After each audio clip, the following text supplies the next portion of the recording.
All right, guys. Our next guest needs very little introduction. He is an MMA legend, a previous UFC heavyweight champion, a UFC Hall of Famer, three-time king of pancrase, and a movie star. He's now joining us back on Submission Radio. The handsome one, El Guapo Bas Rutten. Welcome back to the program. Hey, good to be here, guys. Ah, man, so much to talk about. Thank you so much for coming back on the show. And this interview, people don't realize, but this interview almost didn't happen because you were in a movie when we were trying to lock in the time for the chat. But it was a movie that was a worthy one in Logan. Tell us, what did you think of Hugh Jackman's last movie playing Wolverine? I loved it. You know, he looks completely different, though. It's he's broken down now. You know, it's not the Wolverine you expect, the crazy maniac we saw him before, when he was all jacked up, like Hugh Jackman. Yeah. He's frail right now, but it's cool. It's cool to see X-23, it's pretty much a clone from him, the girl. And then, of course, X-24 is there as well. I don't know if I want to say to the listeners what it is, but they will enjoy that, I believe. What just on that? What did you think of those fight scenes? Because for me, these are some of the goriest, bloodiest fight scenes that have been in any of the X-Men movies, and I found it really, really satisfying. Did you get off on that a little bit? Are you as sick as us, Bas? Oh yeah, no, for sure. I'm as sick as you guys. If not sicker. I mean, I love it, and we all have to thank Ryan Reynolds, for Deadpool. Yes. Because once they made that R-rated, they started doing it with these movies as well. And this one really deserved it. It needed it as well, I think. Yeah, and also we need to thank him because I think he's going to try and get Hugh Jackman into that second Deadpool just to do a bit of a cameo appearance. So hopefully that happens. But do you see a future with the, without giving anything away or any spoilers, do you see a future with some of the storyline that's revealed in the movie, Bas? Do you think they can go ahead and create a movie just based on some of the kids that we see in the movie? Yeah, I think so. I think we'll have some new, new crazy characters coming from that, because that was in the future, from what I understand, right? It was like in 2029. Yeah. It's where all the mutants are gone, and we met the guy, the son from Riker was there, who was now the Doctor, but he created his own, mutants. So yeah, I think that for sure that's why they let the kids escape, of course. And I think X-23 that's going to be could be. Well, I don't know if they can carry an own movie, but I think together the kids, yes, they can carry. I can tell, but because you're dropping all the terminology, you're actually a pretty big X-Men fan. No surprises there. Just quickly, while we're on the subject of movies, Bas, I mean, let's be honest, it was a pretty interesting Oscar season this year, to say the least. What was sort of the movie of the year for you? And can you give us maybe your top 3 movies in the last calendar year, or 3 movies that really stood out to you? For me, it's always what do I say? For me, it's violent movies. I guess it's the same with you guys. Yeah. Right? It's like X-Men. It's like all that kind of stuff. I just want to escape. For me, it's not about going and... It's cool to have a really cool story one time, of course. I love that as well. I want to see Get Out. Apparently, that is a really good movie as well. But what does stand by? Arrival, I saw that. That was one of the last ones I saw, which I liked. Doctor Strange. I like Doctor Strange as well. It was good. But Zootopia. No, that's a fun movie. I don't know if you go there if you don't have any kids, but if you do have kids, you should go there, and you will realize that it's actually a really funny movie. Those movies, these animated movies, are really great always. So Hell or High Water, I thought that was a great movie. That's pretty much Civil War. Yeah, Civil War was good. But I didn't like it as much as the ones they had before. I like this Wolverine. Wolverine was really good for me because I like to see him like this. It's hard. Oh, well, I guess everything has an end. I mean, Spider-Man, Batman, Superman. Wow. Superman is gone too. I mean, everybody's gone. Yeah. With good reason. Yeah, I'm not going to lie. I'm not too bummed about Superman. I feel I never liked a single Superman movie. But, just lastly on Logan, what I was surprised about, and I didn't even realize, my girlfriend pointed this out, is Krzysztof Soshinsky, a guy that was in the movie, has a little bit of a cameo. I didn't know that, and I was surprised and happy to see him. Did you know he was in the movie? Yeah, because in every trailer, they put him in. So... I just put him in, what did I say? I said, after this movie, everybody wants to play soccer with Christoph, I think. That's what I said. So without giving anything away. Yeah. Just on Zootopia, so I went and watched the Pets animated movie, The Secret Life of Pets, and to get away and people not thinking I'm weird, I actually took my dog to the drive-ins, so it looked like I had a reason to be there. Nevertheless, there were a bunch of other weird dog people there, and people still looked at me funny. So I don't think I really got the point across. But anyway, I can see what you mean with some of those kids' movies actually being a lot better. And a lot of people are actually saying, just quickly for the listeners, the new Batman animated movie is actually a lot better than a lot of the Batmans. Well, especially the Batman vs. Superman movie that came out recently. Oh, so, that anyway. was horrible, yeah. Yeah, I'm looking that was to see the Deadpool trailer. Did you see oh, that? so good. And did you see how Logan's playing at the cinema there? It's hilarious. Oh, yeah, it's hilarious. And he uses him too. He says, he doesn't have to change. He's in a tank top. Instead of, on my watch, when he walks on the street. And then he eats the poor guy's ice cream. I love it. He's like, do you want some? Rest. Well, yeah, don't say anything. Just rest. And then, see, I would love to see you in a Deadpool movie. I actually think Deadpool's made perfectly for you, Bas. So I'd love to see you get in there one of these days. But since we've sort of mentioned the controversial Oscar season, let's sort of jump into the controversy that was last weekend at UFC 209, because there was a little bit of controversy in the air, a couple of disappointments for fans. But I want to sort of chat about the card first and a couple of fights from there. What did you think of Alistair Overeem's win over Mark Hunt last weekend? I think he's been going back to what he used to do. Single shots, always keep a hand on the defense, and with the power that he has, he's doing really well. That's how he became the K1 champion. That's how he became Strikeforce champion. That's when everything went really well for him. Once he got away from his team and started throwing combinations, because of course he's training not with those crazy high-level guys in Holland anymore. And then if you train with other guys who are a little less and you can start throwing combinations, that doesn't mean you can do that in a fight, because he always had that class jaw still that we know. And to see him do this now, that was perfect. I was hoping he was going to do that way before, but now he found his itch again, and to knock Hunt out like that, it's really impressive. A beautiful knee. So, yeah, no, he looked great. I mean, a knock. Yeah, we said this last time on the show that it's one thing to knock out Mark Hunt, but to knock him out in that kind of spectacular fashion is just amazing. I said that I think that was the best performance of Overeem's career that he's ever had. When you factor in, now that we're in the USADA era, the fact that Mark Hunt's so tough and so well rounded, and a lot of it sort of comes down to Jackson Winklejohn and the fact that he's brought in his own guys. What do you think of what should be next for Overeem? I mean, there's a few options. Some people are saying Francis Ngannou. I personally said Cain Velasquez. Other people are saying maybe Derek Lewis. Do you sort of have a fight that stands out to you that maybe you'd like to see and think would be next? Well, from what I understand, he was asking for GDS, right? For Junior Dos Santos. I think he was sort of waiting to see like what would happen. He was also open to Francis Ngannou, so there's a few options there. Yeah, Ngannou, the French guy, right? Yeah, the tough guy, yeah. Maybe he should welcome him, because that guy is good. That would be a good win if he wins that fight. So I'm pretty much good with everything. The title not yet, because he just had one. But if he beats one of those guys, yeah, for sure he's back on track to try again for the UFC heavyweight title. And if he fights like this, I think he can do it.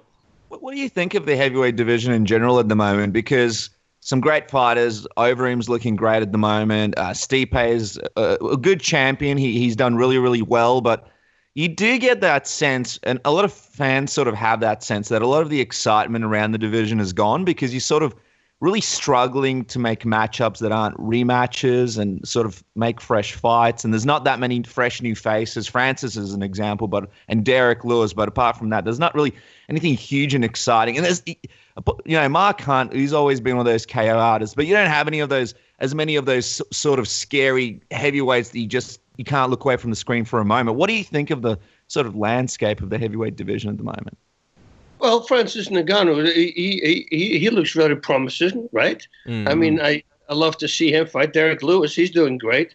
The last fight, he looked great. The fight before that, and he told himself right away after the fight, he said, this was a horrible fight for me. I didn't feel good. And I love that he said that, because it wasn't. It was a horrible fight still, which he won.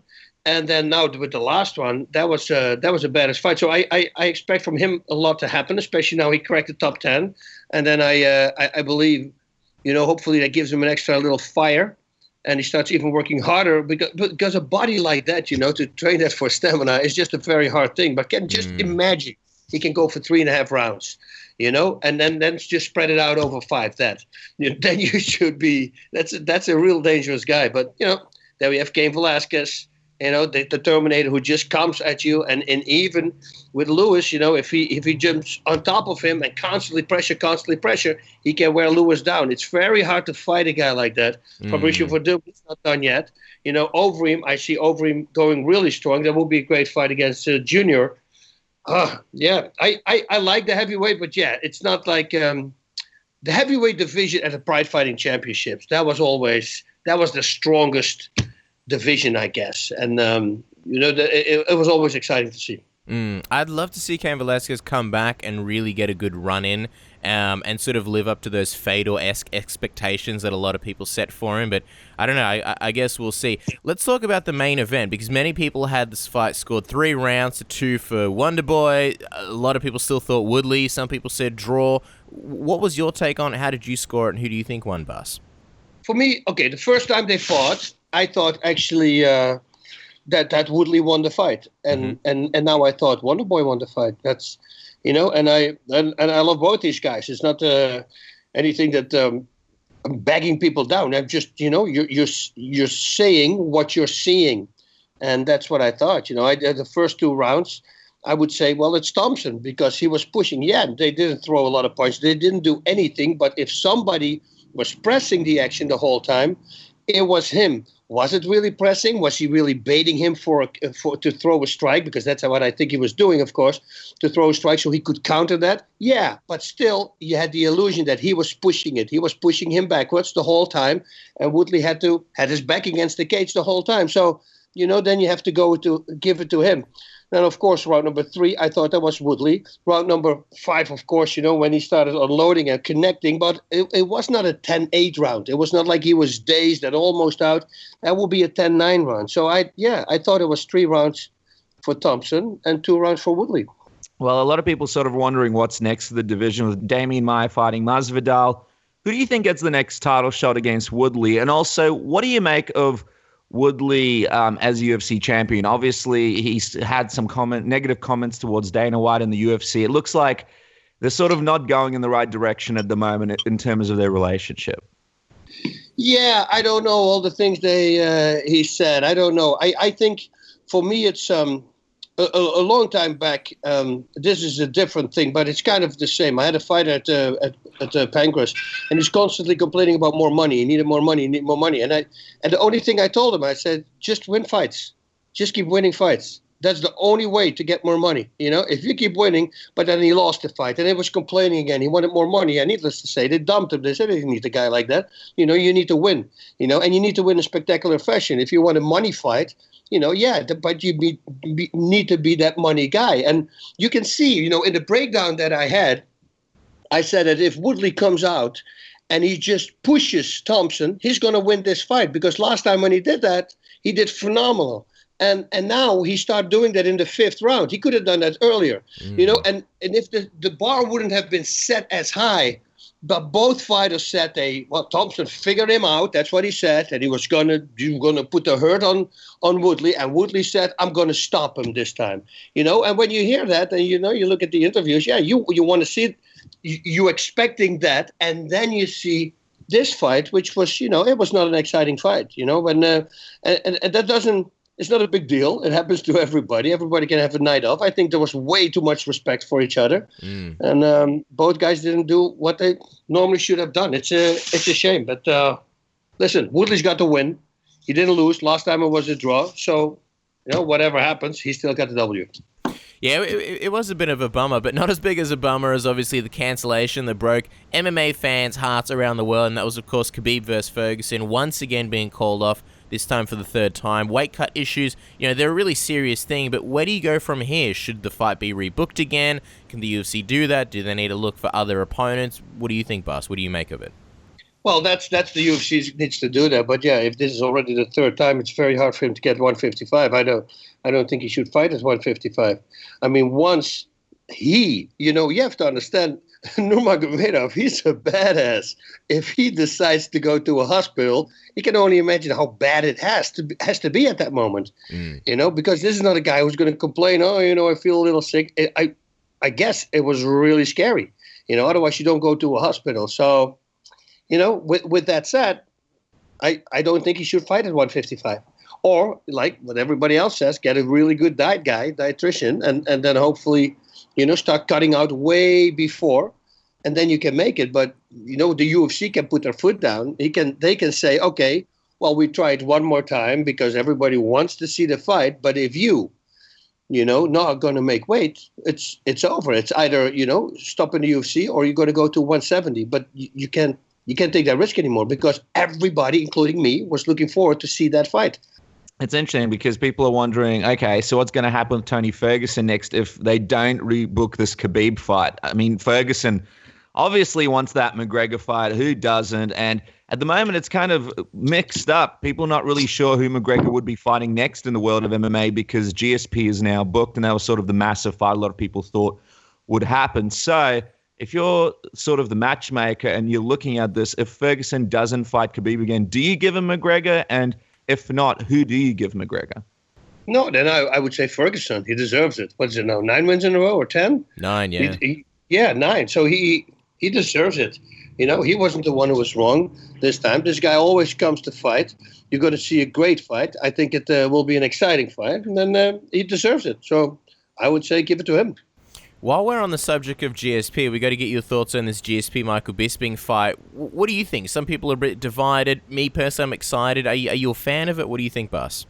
I am. I'm a big fan. And he's got the most wins in the UFC, Michael Bisping. They got him some slack. He had Anderson Silva and everybody. I said he beat Anderson Silva, then Henderson. Oh, no. And then, of course, he had Luke Rockhold also there. So he had quite a year. And, of course, people say, he didn't win him, and it was very close. Whatever, man. On paper, yes, he won all that. And I truly believe, actually, that he won those fights.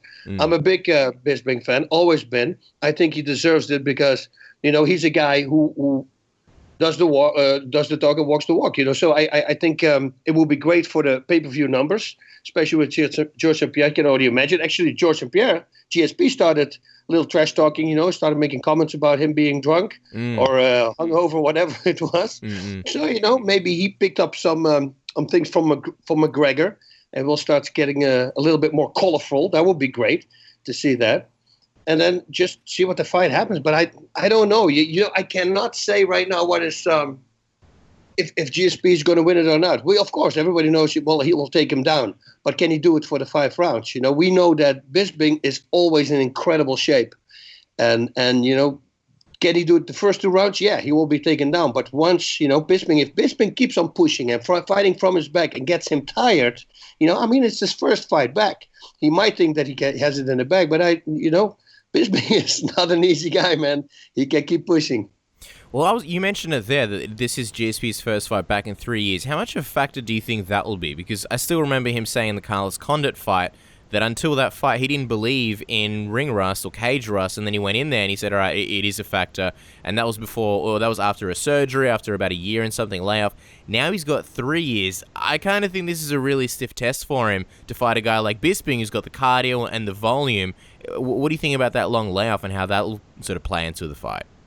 A long layoff, to me, it was nothing, 7 years. But it is also because my sparring is completely different. I spar every day, 2 times a day. That's what I do. Wow. Because that's what I'm going to do in a fight. So that's what I'm going to do in training. And that's besides all the other training that I do. So I think it's very important. If you do that, I had no ring rust or cage rust, whatever you want to call it, at all. I felt great.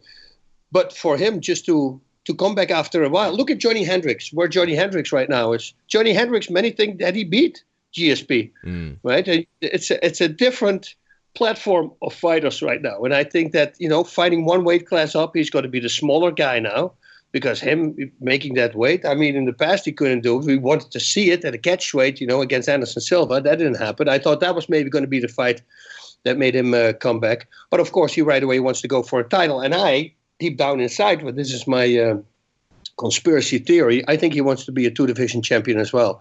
So I have the feeling that once he has this, I don't think I feel really bad for Yoel Romero if he wins this fight, which is going to be very hard for him to win, I think. But if he wins this fight, I don't think he's going to face Yoel Romero. He might actually drop in weight and go for another belt. Try to do that. What do you think the future holds after that? I mean, a lot of people still wondering if this McGregor-GSP fight can be made. Do you think all roads eventually may lead to this McGregor-GSP fight, or do you think it kind of depends on if GSP can win these fights for this sort of fight to come together? Yeah, that's the thing. What is he going to do against Bisping? We're first going to have to see about that. If this is going to be a decisive win, then we know, okay, he can do it. But to go to 155 at that age, I think it's going to be hard. But I said it on Rutten and Ronaldo. That was the first thing when I heard that he said, I can make 155. The first thing that I said, it was a day later when he said it. I said, he's going for McGregor. I guarantee you that. He wants to make big money. Everybody wants to fight McGregor. And that's why he mentions that he can go to 155. So, yeah, it would be something. Imagine this. Imagine if he would beat Bisping and then he goes to 155, then there's a weight class in between. He's got 2 weight classes with 1 weight class in between if he would win both. I don't think anybody else did that ever before. It's always 2 weight classes next to each other. It's never 2 outer ones. If you have 3, then he has a 185 and a 155. He doesn't have the 170. So depending how he feels, you would think then he would fight at his own weight and try to get that one as well, right? Be the first guy who has 3. That would be sick. But at 36 years of age, I don't know. George is a specimen, man. This guy, I think with him, everything was mental. That's why he wasn't performing as well anymore at the end. It was too much pressure for him. I think the belt be taken away. He gave up the belt. It creates a lot of more rest, He doesn't have to do all these interviews and constant pressure and everybody expecting, and he's got to keep his winning streak. There's so much going on with a fighter. I remember at my one time with me, somebody told me that, hey, Bas, you understand that you won just 11 fights in a row. And I go, oh, really? Yeah. I go, oh, man, I wish you wouldn't have said that. Because now I never thought about that. And suddenly, now you won 12, and then you won 13. You don't like to lose the winning streak anymore. And then, you start fighting different. But, yeah, thankfully I didn't. Thankfully, for my 28 wins, I only have 3 decisions because I never wanted to let it go to the judges, especially in Japan, because if it's, leaning towards somebody in the end, it's going to lean towards the Japanese person. I guarantee you that. So that's why I always wanted to push, and hopefully I could get a finish. Yeah, and retiring, I think, what was it, like a 22 win streak? You just don't see that in MMA. That was an insane accomplishment on your part. And it's funny how you outline this plan for GSP because it's pretty much the exact same thing that we said just a few days ago. So I feel like great minds think alike. Before we let you go, Bas, we want to let everybody know how they can pick up their own CBD oil that's endorsed by yourself. Bit of a surprise. We immediately thought Nate Diaz at the UFC 202 press conference. Tell us a little bit about it, the benefits, and how fans can get their hands on it, and I guess why you decided to get involved. Okay, so what happened? I used to have after my last fight, I had an OxyContin problem, so I had to kick that stuff, and it was a very hard thing to cut, and I cut it with Suboxone, which is kind of the like a methadone, but it's a different way to kick it. And what happens if you take that stuff, they should wean you off, whatever they call it, in about 10 days or 2 weeks. But to me, they said, no, you can use that also because it will still help with the pain. No, that Suboxone you take, and that's like the painkillers, you have to take more and more and more because the liver knows how to break it down. With Suboxone or methadone, it's not. You can take the same amount or actually it can start decreasing. So I still took it for the pain, but I still had a lot of pain, and I was doing that for like 2.5, 3 years. I was taking that crap, and I had double vision. I was sweating. My heart rate was up. Everything was wrong. And I said, man, I have to stop this. And then I found out how hard to kick that is for 3 years, if you're on that crap. Because it goes into your bones. I did it in 11 days, which the doctor had never seen anything like it before. He said there's people who cannot come out of bed anymore for 6 months. That's how hard it is if you do it for already like 3.5 years, if you've been taking that stuff. So, but I had my mindset. I took all the amino acids and I worked out every day. I did half an hour incline running. And you, listen, you feel so bad. You cannot it's almost like gravity, like you weigh 500 pounds. There's all day long you walk. It's a nightmare. It's really bad stuff to get up. So now with that all that said, I had this. Somebody sent me this stuff, the Receptra, and it was a buddy of mine, and I had no clue what it did. And I had a long trip. I had to go to San Diego, and I asked my wife because my back was messing with me. I had that problem with the pain pills. That was 2007. So it was a long time ago. Oh, no. It was in 2009. I stopped everything. But I asked my wife, I said, listen, we got this trip. Do you have a Vicodin there? So she says, oh, you want a Vicodin? Because I said, I'll get you one. So she comes with the Vicodin, and then right away she gives me the Vicodin, and I get flashbacks right away from the bad times. I said, you know what? Let me try that stuff, that CBD stuff. I'll bring the pill just to make sure if that doesn't happen. And I took it, and I was in the car, and about 45 minutes, an hour later, I took a dropper of it, and I looked at my wife, and I go, man, I am so happy that I didn't take that pill. This is almost the same feeling. The pain is gone. Everything is gone. It's non-addictive. If you hear what goes on nowadays in the schools here in America, it is so sad, guys. I mean, in high school, what the girls do to get money, well, if I say it like that, you know already what they're doing for money. To get those pills, and then the pills become too expensive. And then I heard from the sheriff here. I know the sheriff; he's a buddy of mine. There's $5 a gram right now here for heroin. So if you have to choose between a $75 pill, or you say, hey, it's the same because it's synthetic heroin. It's exactly the same. You buy heroin for $5 a gram. Yeah, that's much cheaper. So then they make the switch to heroin, and at a young age to have to kick that stuff. I don't think it's good for anybody, and I think it will stay with you for the rest of your life. So now with that CBD, I had some students, and I literally had that bottle with me, and I was explaining some combinations. And all these students, I gave them a bottle later on, and that was the Receptra, but I didn't even know what the name of that stuff was at the time.